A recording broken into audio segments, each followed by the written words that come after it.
نحمده ونصلي ونسلم على سيدنا ومولانا محمد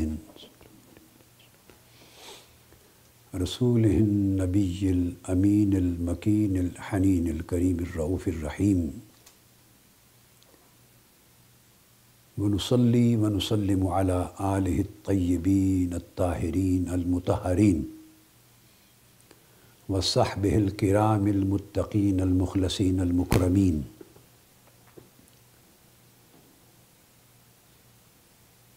وأولياء أمته والصالحين وعلماء ملته العاملين أما بعد فأعوذ بالله من الشيطان الرجيم بسم الله الرحمن الرحيم ومن يعص الله ورسوله ويتعد حدوده يدخله نارا خالدا فيها وله عذاب مهين صدق الله مولانا العظيم۔ معزز سامعین و ناظرین، خواتین و حضرات اور مشائخ، علماء اور اساتذہ کرام اور طلباء و طالبات اور جمیع مستفیدین اور مستفیدات، اللہ رب العزت کا شکر ہے جس کی توفیق سے ہم قرآن و سنت کی روشنی میں عقائد صحیحہ کے موضوع پر سلسلہ وار گفتگو کر رہے ہیں، اور اس باب میں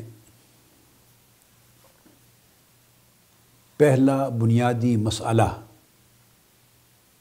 جس کے مختلف پہلوؤں پر ہم روشنی ڈالتے چلے آ رہے ہیں قرآن مجید کے حوالے سے، وہ یہ کہ یہ فتنہ کہ ہمارے لیے صرف قرآن ہی حجت ہے اور قرآن ہی اتھارٹی ہے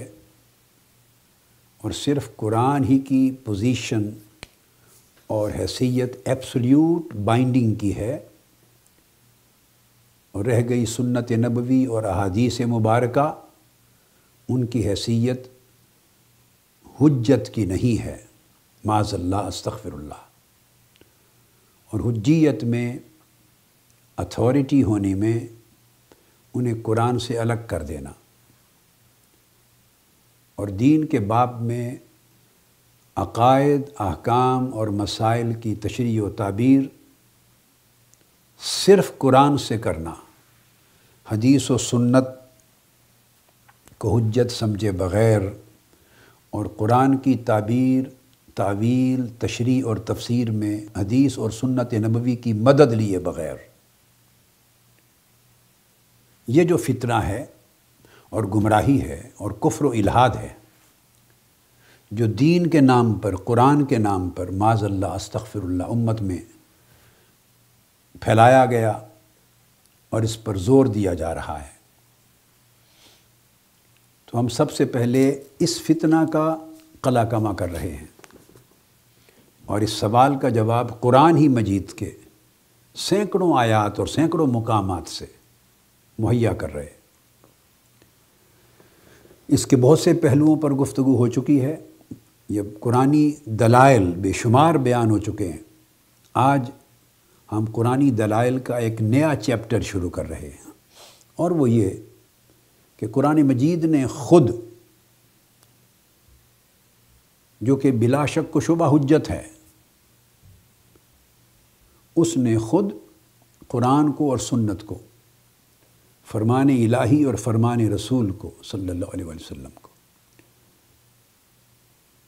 اتھارٹی ہونے میں، حجت ہونے میں اور حقیقت میں اپنے حکم کے اعتبار سے ایک ہی ہونے میں ایک نیا اسلوب اختیار کیا ہے، اور وہ یہ کہ بہت سے احکام قرآن مجید نے اس طرح دیے ہیں جن میں ذکر اللہ اور اللہ کے رسول کا آیا ہے واو عاطفہ کے ساتھ، وہی واو عاطفہ جس پر ہم شر و بست کے ساتھ گفتگو پچھلی نشستوں میں کر آئے ہیں، مگر اللہ اور اللہ کے رسول دونوں کا ذکر کر کے ضمیر دو کی بیان نہیں کی، ضمیر واحد کی استعمال کی۔ یہاں عام سامعین کے لیے اور عام طلباء کے لیے اور سوسائٹی کے عام لوگوں کے لیے ضروری ہے کہ سمجھا دوں، مختلف زبانوں کے اپنے سٹائل ہوتے ہیں اور گرامیٹیکل پرنسپلز ہوتے ہیں۔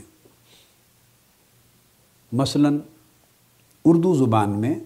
صرف یا ضمیر واحد ہوتی ہے یا جمع ہوتی ہے،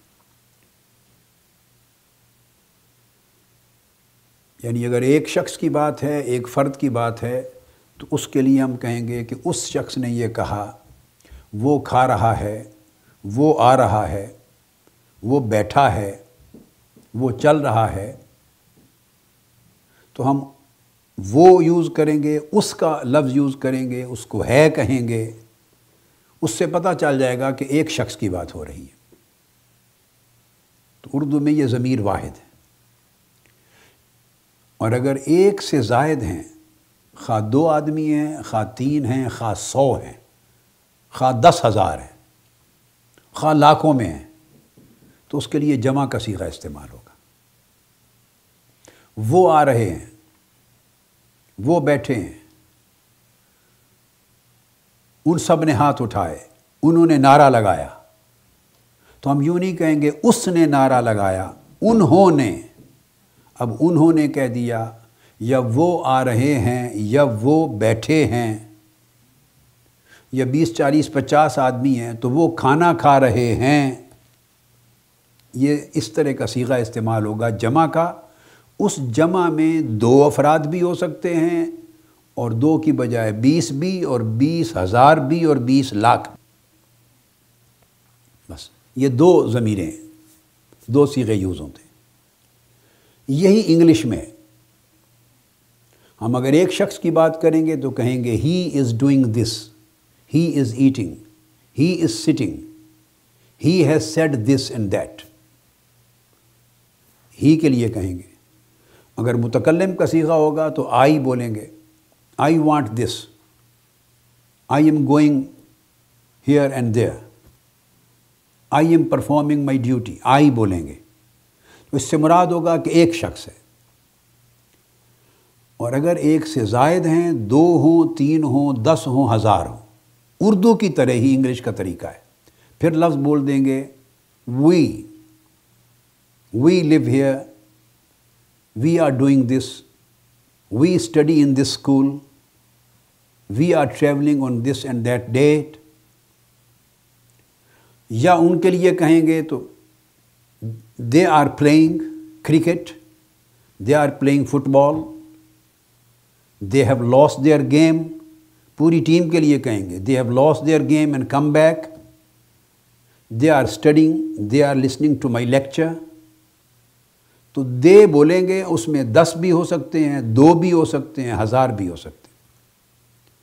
تو انگلش اور اردو کے جو گرامیٹیکل پرنسپلز ہیں واحد اور جمع کے، وہ ایک جیسے ہیں۔ اب اس کو اچھی طرح آپ آسانی سے سمجھ گئے۔ اب اس پوزیشن میں آپ عربک کو لے لیں، عربی کا اصول جدا ہے۔ عربی میں ایک واحد ہے ایک کے لیے، اور جمع کا صیغہ استعمال ہوتا ہے کم سے کم 3 یا 3 سے زیادہ ہو۔ عربی میں 2 افراد کے لیے جمع کا صیغہ یوز نہیں ہوتا، اس کے لیے تثنیہ کا ایک صیغہ الگ ہوتا ہے۔ تو عربی کے اندر چونکہ بہت زیادہ وسعت اور جامعیت ہے جو دنیا کی کسی زبان میں نہیں، تو اس کی ضمیریں اور اس کے صیغے بھی زیادہ وسیع ہیں، اور ہر لفظ سے ہر چیز کا صحیح اطلاق سمجھ آتا چلا جاتا ہے۔ اب انگلش اور اردو میں وہ آ رہے ہیں، اس سے آپ یہ تعین نہیں کر سکتے کہ وہ کتنے لوگ آ رہے ہیں۔ عربی سے آپ اندازہ کر سکتے ہیں، جمع کا صیغہ ہوگا تو کم سے کم اتنا تعین ہو جائے گا کہ کم سے کم 3 افراد ہیں یا زیادہ ہیں۔ اگر 2 ہیں تو پھر تثنیہ کا صیغہ ہوگا for 2، اگر ایک شخص ہے تو واحد کا صیغہ ہوگا۔ تو عربی میں کہا جائے گا ہوا 1 کے لیے، ہما 2 کے لیے، ہم 3 کے لیے یا 3 سے زیادہ کے لیے، ہوا ہما ہم۔ اس طرح کبھی ضمیر آئے گی ہو، اسی طرح ہما ہم۔ اچھا، انگلش میں مرد اور عورت کا بھی فرق نہیں ہوتا۔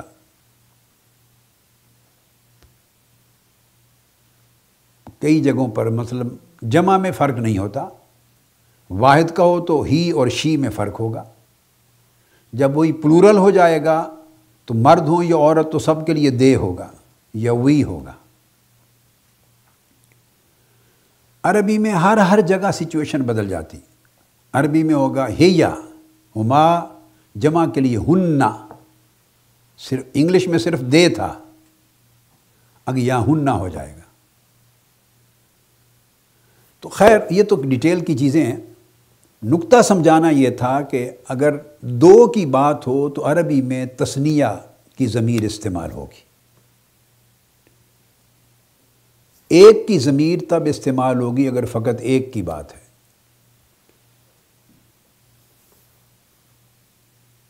تو عربی میں کہا جائے گا انہما یفعلان ہکذا، یعنی بے شک یہ 2 فرد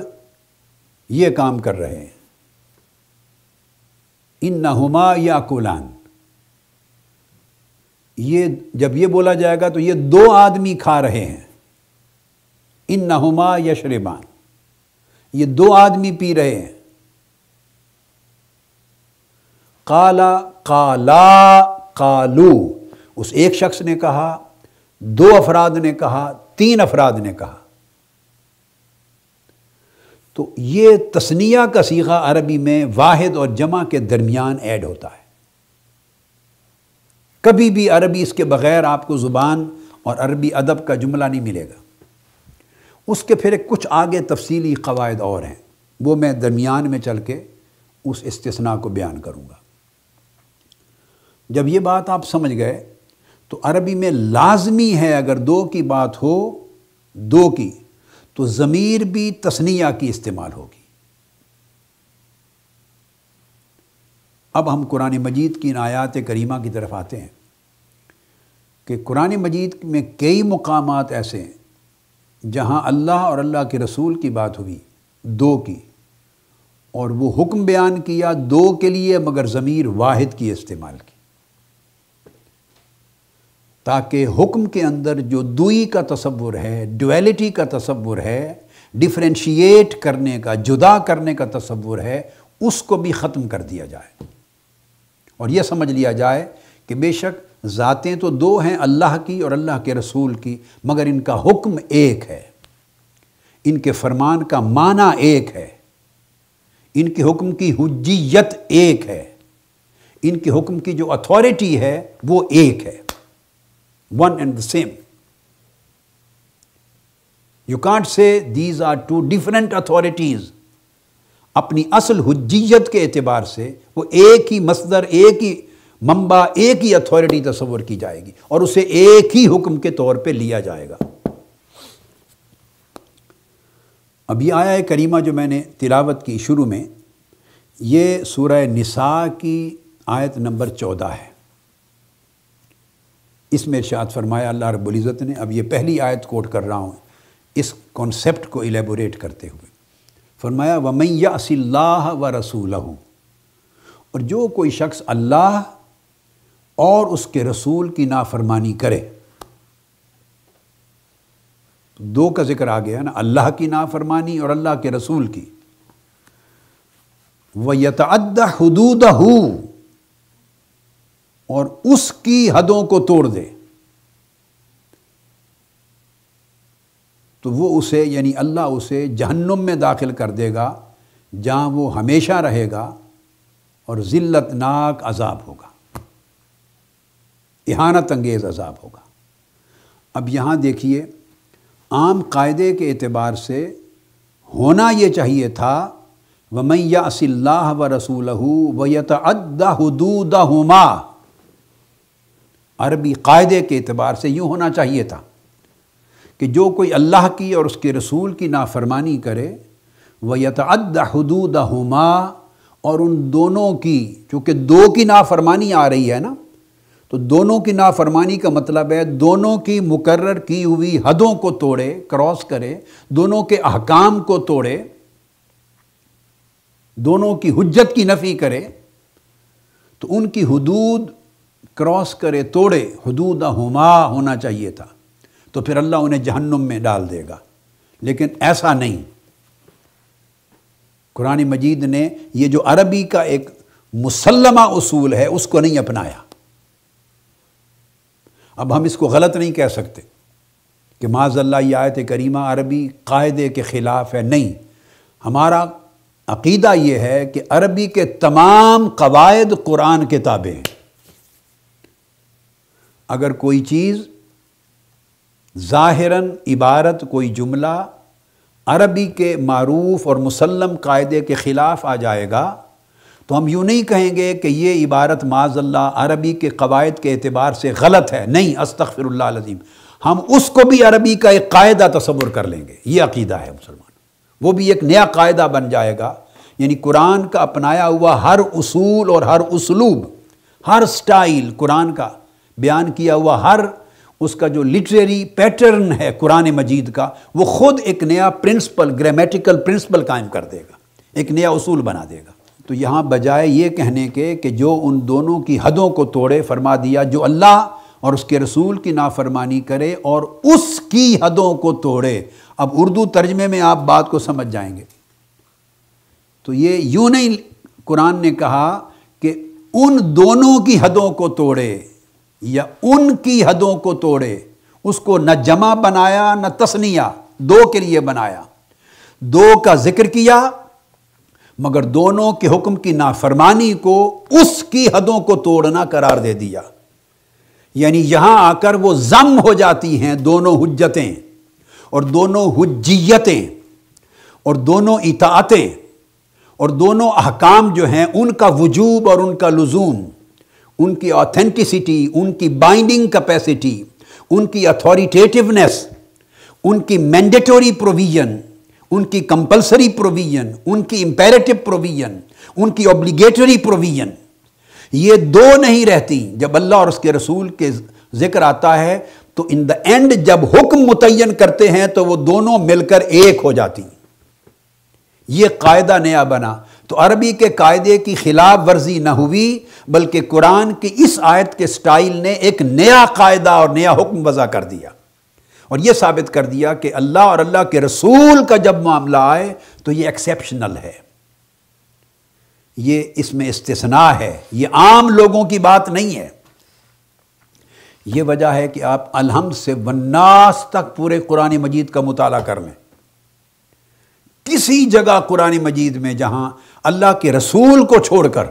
اللہ اور مخلوق میں سے کسی اور کا ذکر آیا ہے، اللہ کا اور اس کے ساتھ اگر کہیں مخلوق کا ذکر آیا ہے تو کبھی بھی ضمیر واحد کی استعمال نہیں ہوگی۔ الحمد سے والناس تک میں آپ کو ایک قطعی طور پہ ایک چیلنج کی حیثیت سے ایک باقاعدہ اصول بتا رہا ہوں پورے قرآن میں۔ اول تو یہ ذہن میں رکھ لیں کہ واو عاطفہ کے ساتھ اس طرح بہت کم چانس آتا ہے کہ اللہ مخلوق کو اپنے ساتھ شامل کرے، ایک دو بڑی فیو ایکسیپشنز ہیں، اور وہ ایکسیپشن بھی سمجھاتا ہوں کیوں۔ بالعموم اللہ رب العزت مخلوق کو واو عاطفہ کے ساتھ اور کہہ کر اپنے نام کے ساتھ نہیں ملاتا، پہلی بات یاد رکھ لیں۔ مخلوق کی کیا